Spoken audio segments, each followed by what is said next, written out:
না, আমার মনে হয় আমি সবসময় একটাই কথা বলি, বছর মাস দিন যাই যাক না কেন, অর্থ যদি পেতে হয় আলটিমেটলি আপনি আপনার ইষ্ট দেবতার নাম করুন এবং এতে যথেষ্ট।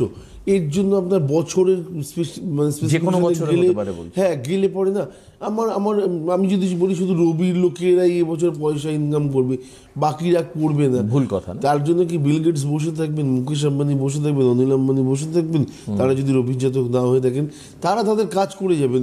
হ্যাঁ, এবছরের পরিশ্রমটা সামনের বছর ঢেলে দিয়ে দেবে।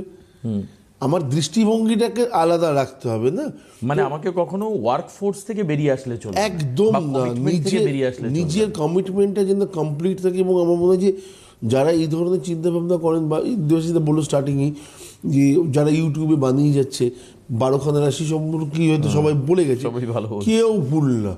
ওই 4টেকে খারাপ বলেছে, আরেকজন দায়িত্ব নিয়ে আরও 4টেকে ভালো বলে দিয়েছে, আরেকজন 4 4টে। হ্যাঁ, এটা জ্যোতিষীর মধ্যে পড়ে না, কিন্তু কেউ হারতে শিখিনি আমরা। সে প্রত্যেকের কাজ করেছে। তো প্রত্যেকের জায়গায় ঠিক।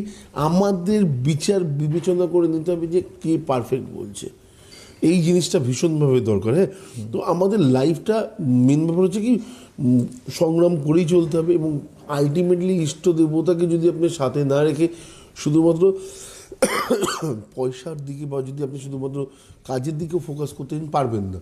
মন যতক্ষণ না পর্যন্ত শান্ত হবে, ততক্ষণ পর্যন্ত সামনের জিনিসটা আপনার স্থির হতে পারে না। তো এইটা হচ্ছে সবথেকে বড় জিনিস। তো এই জিনিসটাকে কাজে লাগান। আমার মনে হয় প্রতিটা বছর কাজে যাবে, আলাদা করে দিবসের কাছ থেকে রবির বছর কেমন যাবে জানার প্রয়োজনও হবে।